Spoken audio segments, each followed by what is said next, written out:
बिस्मिल्लाहिर्रहमानिर्रहीम। आबिद सियाल हाजिर है इदारा उर्दू के सिलसिले एक सवाल के साथ, और मैं साथ मौजूद हूँ जनाब अख्तर उस्मान के। सर बहुत शुक्रिया, आपने वक्त इनायत किया। कहीं कहीं हम पहले भी सुनते हैं, आप तवातुर के साथ उसको इस्तेमाल करते हैं इस्तिलाह को, जिसे हम रिज़्क़ सुखन कहते हैं। जी जी। अब ज़ाहिर है सुखन है, रिज़्क़ कई तरह से उतरता है, सुखन भी ज़ाहिर है उन्हीं में से एक है। लेकिन इस इस्तिलाह की वजाहत फरमाइए कि किस किस के लिए जो रिज़्क़ है, किस किस के लिए जो सुखन है वो रिज़्क़ है, या सब पे ही उतर जाता है रिज़्क़ की तरह? अच्छा, ये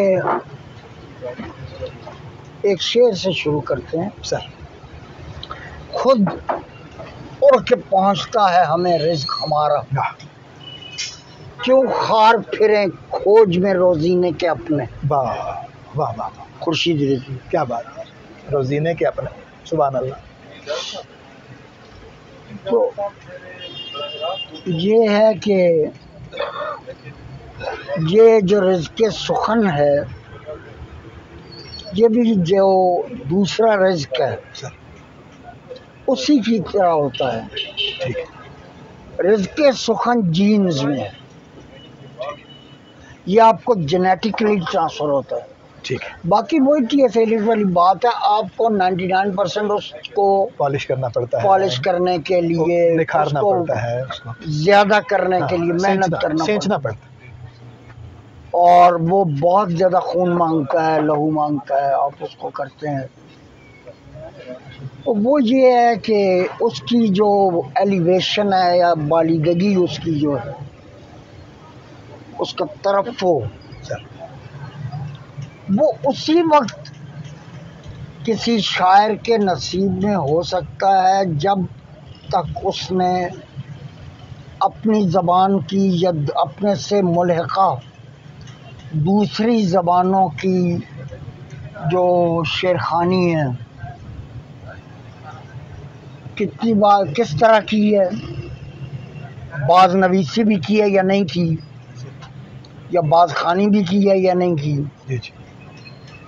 तो रिज़्क़ सुखन मेरे नज़दीक ये है, सबसे पहली मंजिल सुखन की रिज़्क़ सुखन। ठीक है। दूसरी मंजिल है शौक़ सुखन। ठीक है, यानी आप कुछ कहना शुरू कर देते हैं। तीसरी मंजिल है लुत्फ़ सुखन। सुभान। चौथी मंजिल है मग़ज़ सुखन, और पांचवी मंजिल उसकी जो है वो है नक़्द सुखन।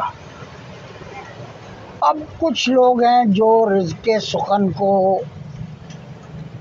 शौक़ सुखन तक नहीं पहुंचा सकते। ठीक, यानी जिसे हम आम लफ्ज़ों में गॉड गिफ्टेड कहते हैं, जी, वो मतलब वो रिज़्क़ सुखन। बिल्कुल सही। कुछ लोग रिज़्क़ सुखन को शौक़ सुखन तक, शौक़ सुखन को लुत्फ़ सुखन तक, लुत्फ़ सुखन को मग़ज़ सुखन तक, मग़ज़ सुखन को नक़्द सुखन तक नहीं पहुंचा सकते। बिल्कुल ठीक। अब हमें ये देखना है कि क्या वो रिज़्क़ एक ही तरह आपके जीन्स में रखा हुआ होता है, तो इसका जवाब है नहीं। आपने देखा होगा कि अब रात बारिश होती है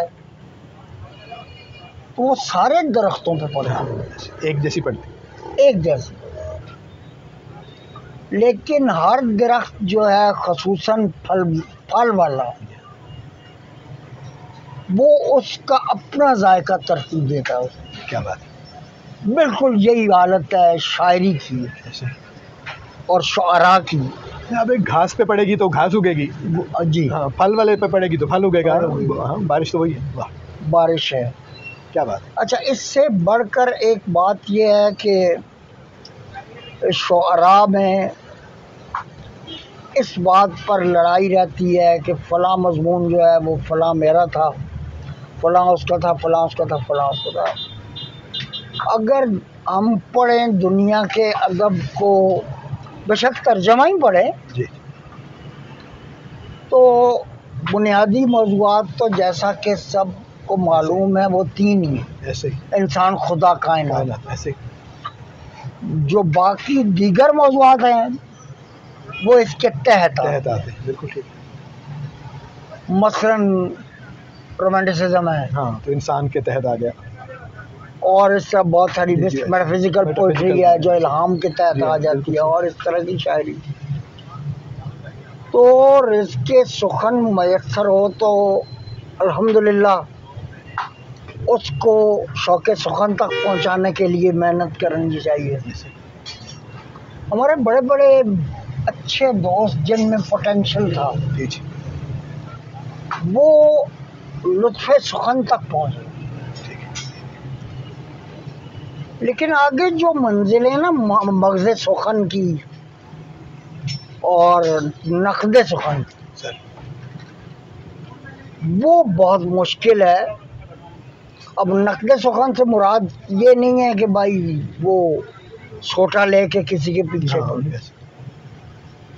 उसमें तहसीन सुखन शामिल है। जी, ऐसे नक़द में तो दोनों चीज़ें शामिल हैं, आपको पता भी। मुआइब भी और महासिन भी, ऐसे बल्कि महासिन ज़्यादा, ताकि आप मैकेनिज्म को समझ सकें। जी, बिल्कुल सही, वो है। अच्छा, फिर आपने ये देखा होगा कि जब हम कोई शेर सुनते हैं सर, तो सबसे पहले उसकी जो बसरी जमालियात उससे हज़नदोज़ हो, ऐसे फिर जब हम उसको पढ़ते हैं तो वो हम पर अपना आप कुछ खोलना शुरू कर देता है। जी हाँ, रात भर शम्मा सर को धुनती है, क्या पतंगे ने इल्तिमास क्या बात, क्या बात। देखें, मीर साहब का ये शेर आम से लफ्ज़ों में एक अजीम मजमून को कितने कमाल से कह दिया। कहा मैंने गुल का है कितना सवाल, कली ने ये सुनकर तबस्सुम किया। क्या बात। और पहला शेर जो मैंने पढ़ा है मीर साहब का, अल्लाह मग़फ़िरत फरमाए, तो फैल होशियारपुरी। अब मीर को जिस तरीके से उन्होंने इस्तेमाल किया, किसी की हिम्मत नहीं है कि उस तरह इस मजमून को जो मैंने अभी शेर पढ़ा, जी,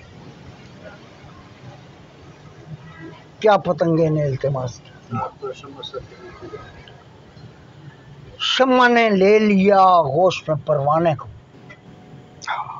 वाह वाह वाह, जब ये देखा मेरे मेयार तक आ पहुंचा, वाह वाह वाह, तो फैल होशियार। क्या बात है, क्या बात है। मेरे मेयार तक आ पहुंचा। कैसा लगा, अयार से मेयार और फिर मेयार, क्या बात है, वाह वाह। तो वो पाउंड ने कहा था ना कि लिखने वाले से डरो, क्या पता कब वो क्या लिखते। मैं फिर रिसाला निकालते थे, आपको शायद याद हो, बहुत ज़माने की बात। तो मुझे बहुत पसंद आया ये शेर और ये ज़मीन। इसमें फिर उनकी खिदमत में उनके लिए एक गज़ल भी मैंने कही, जब कमरला इजहार तक आ पहुँचा, हल्का दर हल्का बड़ी जाती थी कोता कदमी, सिलसिला काफिला सालार तक आ पहुँचा। तो बुनियादी तौर पर रिज़्क़े सुखन दिया ही इसलिए जाता है कि उसको शौक़े सुखन से लेके नक़दे सुखन तक पहुंचाया जाए। अच्छा, दो चीज़ें मैं ज़रूर यहाँ पर मेंशन करूँगा। जो मैंने आपसे अर्ज़ किया था कि बहुत सारे लोग लुत्फ़े सुखन की मंजिल तक पहुँच जाए, उर्दू में मग़ज़े सुखन तक बहुत कम लोग हैं जो पहुँचे। ठीक है। मसलन ये जो लोग हैं, नासिर काज़मी, शकीब जलाली, मुनीर नियाज़ी, शहजाद अहमद, अहमद फराज, ज़फ़र इकबाल,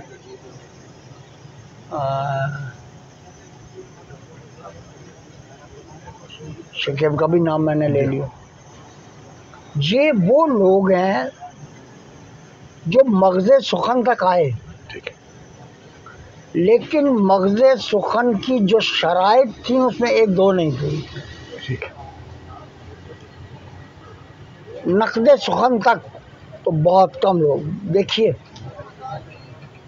मसलन शकीब जलाली की किताब के बाहर ये शेर लिखा हुआ है और मशहूर तरीन शेर, रोशनी है रोशनी, फसीले जिस्म पे ताज़ा लहू, ताज़ा लहू के चींटे हैं, हुदूद हदूद वक्त से आगे निकल गया है।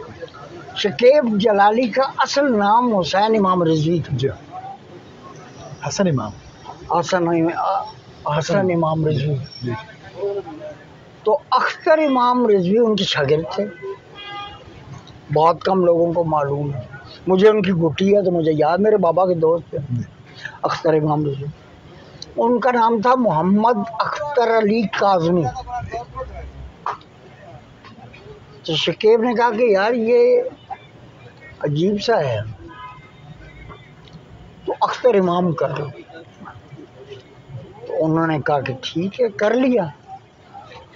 फिर कहा कि ये अख्तर इमाम काज़मी करोगे तो बहुत ही अजीब लगेगा, तो अख्तर इमाम रिजवी कर लो, सैयद तो तुम हो ही, और काज़मी तो वैसे भी इमाम रज़ा अलैहिस्सलाम के वजह से उनके वालिद जो हज़रत इमाम मूसा काज़मी अलैहिस्सलाम वो रिजवी भी होते हैं। हाँ जी। तो उन्होंने वो कर दिया। तो शकीब जलाली की किताब के पसवरक पर जो शेर लिखा था ना, फसीले जिस्म पे ताज़ा लहू के छींटे हैं, हुदूद वक्त से आगे निकल गया है कोई। इनकी किताब के पीछे ये शेर है कि शौक़े विसाले सुबह का आलम न पूछिए, मैं रात को उफ़ुक़ से भी आगे निकल गया। गोया बात जो है वो मग़ज़े सुखन तक पहुँचते पहुँचते रह गई, जबकि शकीब ने उसको पहुँचा दिया मग़ज़े सुखन। तो इस तरह की कुछ छोटी छोटी चीज़ें हैं। कैसी अच्छी मिसाल। तो जब हम ये कहते हैं रिज़्क़े सुखन, तो अल्हम्दुलिल्लाह अल्लाह का शुक्र अदा करना चाहिए। ये छोटी चीज़ नहीं है और ये हर आदमी को नहीं है। ये बात एक छोटा सा इसमें सवाल ये है कि दूसरा जो रिस्क है उसमें हम एक कमाने का भी पहलू देखते हैं। हम कहते हैं कि रिस्क सुखन भी कमाया जा सकता है। बेश नहीं, रिज़्क़ सुखन ये सिर्फ अता है, वो अता है जिसमें अपनी मेहनत से इजाफा किया जाए, क्योंकि जो कमाया जाता है वो भी तो आपके हिस्से का होता है, उसी को आप कमाते हैं। उसी को कमाते हैं। हाँ। लैसा लिल इंसाना इल्ला मा सआ, लेकिन वो कमाने से बढ़ सकता है, बेशक बढ़ सकता है।